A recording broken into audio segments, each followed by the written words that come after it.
Today, we're really getting into something foundational, mastering daily English. And look, we're not just going to read off a list of phrases.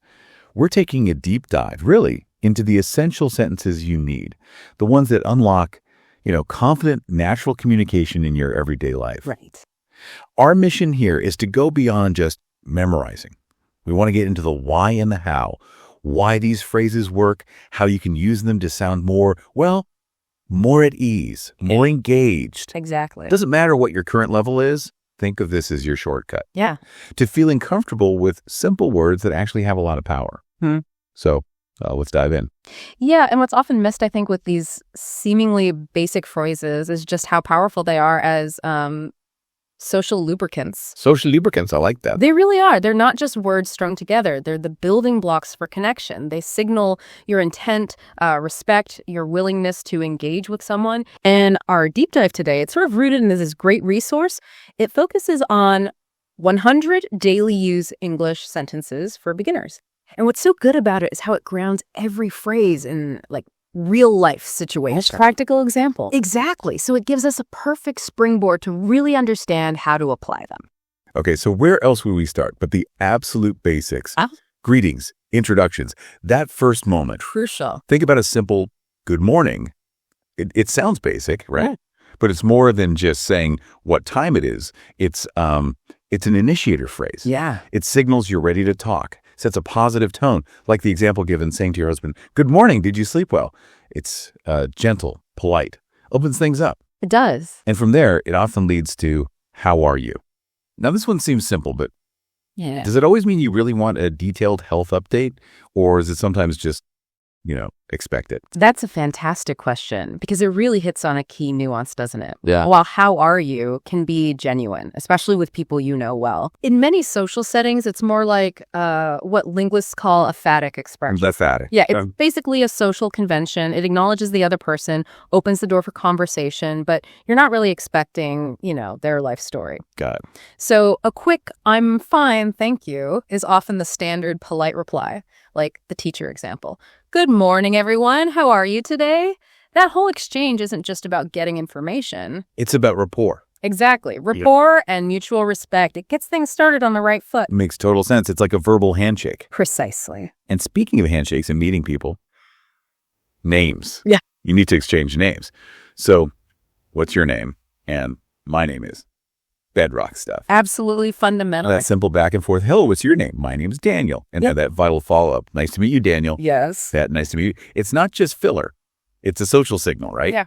Shows friendliness, confirms you heard the name, and kind of opens the door a little wider. It absolutely does. These aren't just throwaway pleasantries. They're like social currency. Yeah. Politeness, respect, gratitude. These things have value everywhere. Which brings us straight to please and thank you. They're absolutely vital cornerstones. And overstate them. Definitely not. Adding please to something like "please give me the book" or "please help me with the door," it just transforms it. It goes from a command to a request. To a polite request. Exactly. Yeah. Shows respect for the other person. And a genuine "thank you very much" say when someone passes you something, it acknowledges their effort. And the reply. "You're welcome." You're welcome. It's not empty. It signals you were happy to do it. Right. Then you've got phrases for, navigating those little social bumps. "Excuse me" is indispensable. Oh, yeah. For getting attention politely, especially if you need to interrupt or ask a stranger for help. "Excuse me, can you tell me where the post office is?" Essential. And when you inevitably make a small mistake, bump into someone at the market, maybe, "I'm sorry." It's quick, shows regret, empathy. And usually you get an "it's okay" back. Right, "it's okay," which minimizes it, shows forgiveness. And then for wrapping up, especially casually, "see you later," it's a common colloquialism. Informal. Yeah, signals an ongoing connection, like the teacher saying, "Great job today, see you later." These little phrases, they really build the whole framework for interacting gracefully. That's such a great way to put it, building the framework. Yeah. So, okay, we've got the polite foundations down. Let's pivot now to the more practical stuff. Those lifeline phrases you need just for daily needs. Asking for help, saying how you feel. Mm-hmm. They're real nuts and bolts. Exactly. Yeah. Imagine you're out, your phone's dead, you need to know the time for a bus. What do? Panic. Hopefully not. You just ask, "What time is it?" Okay. Simple, direct, gets the job done. Like asking someone at the bus stop, excuse me, what time is it? You get back, it's 5:20. Boom, information received. But what about when things get confusing? Maybe someone's talking too fast or it's complicated. A lot of learners, they hesitate. They don't want to admit they're lost. What's the power in saying, I don't understand, or can you repeat that, please? Oh, that hesitation is so real, and it's such a barrier. But here's the thing. I don't understand, and can you repeat that, please? They are not signs of failure. Yeah. They're powerful self-advocacy tools. Honestly, embracing these phrases is one of the quickest ways to speed up your learning and just make sure things are clear. Right. Control the situation. Exactly. If a shop clerk's rattling on too fast, I'm sorry, I don't understand, puts the brakes on, lets you control the pace. Good point. And if a teacher asks a quiet student, can you repeat that, please? That shows they want to understand. These are tools for clarity, not, confessions of weakness. I really like that framing. Self-advocacy tools. Changes the whole feel. It should. And beyond just understanding facts, we need to talk about how we feel. I'm tired. So universal after a long day. Tell me about it. Yeah. Coming home, telling your husband, I'm tired. I just need to sit down for a few minutes. Everyone gets that. And it extends easily to other key feelings. I'm hungry. I'm not feeling well. Vital information sometimes. Absolutely. But it's not all doom and gloom. I'm happy today lets you share joy. Like the kid saying, I'm happy today because we're going to visit grandma. Yeah. Sharing the good stuff too. Yeah. And you mentioned self-advocacy, which links perfectly to asking for and offering help. That's so important for building community. Building support. So if you need help, can you help me please? It's direct, but still polite. Yeah. Like asking your husband to help carry a heavy box. Right. But just as important is offering help. Seeing someone struggling, that example of the mother with the baby in cart, asking, do you need help? Yeah, or even, let me help you. Right. Like helping your son with homework. It's just you care. You're engaged. It demonstrates active participation. Yeah. And then there's agreement. Yes, of course. It's warm, positive, like the teacher letting the student go to the restroom. Okay. But what about saying no? Tricky sometimes, but necessary. No, I'm sorry is your go-to for a polite refusal. Maybe someone wants to borrow your phone, but you really need it. No, I'm sorry, I need it right now. It's clear, but respectful. Yeah, that's a boundary politely. These phrases really are the backbone, aren't they, for just navigating everyday stuff with confidence? Absolutely, the backbone. Okay, those are super practical. So what does this all mean for you, the listener, in your daily life? Well, it means you can start sharing more of your world, right? Your plans, what you like, moving beyond just basic needs. Adding layers to the conversation. Exactly. You can talk about what you're doing. I'm going to the market. Simple. Telling your husband maybe I'm going to the market to buy vegetables, or just I'm going to the office or the park. It's about sharing your personal narrative. Yeah, where you fit into the day. And when someone suggests something, an invitation, that sounds good. It's such a great, friendly way to agree. Shows enthusiasm, way better than just, okay. It is much warmer, much more engaging. And what's fascinating here, I think, is how these phrases let you convey not just, the facts, but your feelings, your preferences, your intentions. Makes conversations richer. Much richer. You move beyond just transactional English. You start expressing who you are. Yeah. And speaking of preferences, I would like is such a brilliant example. It's a much more polite way to say, I want. Oh, big difference there. Huge difference. It's about changing your register, shifting from informal to maybe more formal or just more polite language. Right. Like in a restaurant. Exactly. I would like a cup of tea, please. It's respectful. Or even just expressing a wish. I would like to rest for a while. Okay. And what about when you genuinely don't have the answer? Then I'm not sure is your best friend. It's honest. It's acceptable. Like the teacher example, student asks about a test. I'm not sure. I'll check with the head teacher. Manages expectations perfectly. Better than making something up. Way better. And for agreeing respectfully. Yeah. You're right. Simple, effective. Agreeing with your husband about saving money. Yes, you're right. Shows you heard them. You affirm their point. That difference between I want and I would like, that's such a clear illustration of how tiny changes make a big impact on perception. It's about poise, isn't it? Absolutely. Poise is a great word for it. And, being human, we forget things. I forgot. We all say it. I swear. I say it every morning trying to find my keys. The key monster strikes again. Right. It's just concise, honest, like forgetting the bread. But then sometimes the memory clicks back in. Oh, I remember now. Yes. That little flash of recall, like suddenly remembering Daniel's name from earlier, these phrases make interactions feel authentic. So how do we use I forgot without sounding like a total flake, especially for important things? Haha, fair question. Well, for minor things, I forgot is fine. It's human.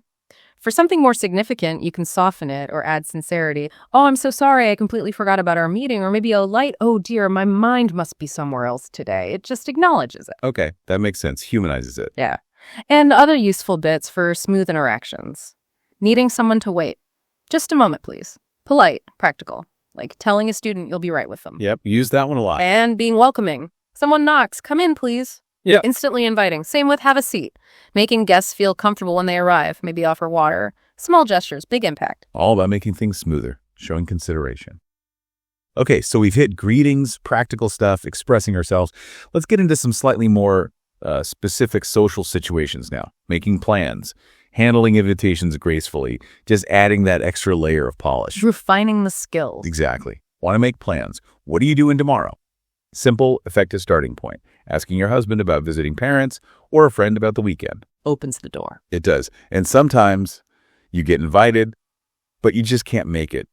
I'm sorry, I can't. It's your polite no, like telling a friend you can't go to the movies because, well, you have to study. Direct, respectful, sets the boundary. Mm-hmm. Clearly but kindly. But what about those times when you mostly agree, but you have a but? Little caveat. The nuanced agreement. That's a great scenario. That's true, but is so incredibly useful. How so? Well, it shows you heard them, you acknowledge their point, that builds rapport right there. Then you gently add your different perspective or extra information. Okay, give me an example. Like if a student says, learning English is hard, you could say, that's true, but practice makes perfect. You validate their feeling first. Then offer encouragement. Yeah. Like that. It's skillful communication. And sometimes, honestly, the best answer is just, I don't know. Really? And okay. Absolutely. It's way better than guessing, especially if someone asks for directions like, where is the library? Being honest builds trust. Good point. And invitations, again, asking someone, would you like to come with me? Very friendly. Inviting a neighbor to the market, maybe. Nice and open. And if you're invited and you want to go, yes, I'd love to. It's warm, enthusiastic. Saying yes to that dinner invite from your husband. Shows genuine pleasure. These really do help navigate those trickier social moments. So, stepping back just a bit, what other everyday things do these essential sentences unlock, especially if you're maybe in a new place? Yeah, thinking broadly, these phrases really give you a kind of social intelligence, tools to navigate almost anywhere. Like what specifically? Well, basics like asking for location when you're somewhere new. Where is the bathroom? Where is the bus stop? Where is the train station? Just fundamental for getting around, avoiding frustration. Absolutely essential. And expressing preferences. It helps people get to know you. I like coffee or I don't like spicy food. We all have different tastes, right? It opens up conversation, describing what you're doing right now. I am cooking dinner. I'm studying English, like telling your husband, I'm cooking dinner. Can you set the table? Information plus a gentle request. Andy? Offering advice gently. You should rest if a friend looks really tired. Shows you care. A more casual, you're welcome. Sometimes no problem fits better in informal chats. Yeah, hear that all the time. Asking permission, super important for respect. Can I open the window? Can I borrow your pen? Politeness again. Always. And talking about family helps build deeper connections. I have a wife, 2 children, a husband, and 1 daughter. Lets people know you a bit more personally. Right. And finally, ending things nicely. Have a nice day or take care as you leave the office or finish a chat. Leaves a positive final impression.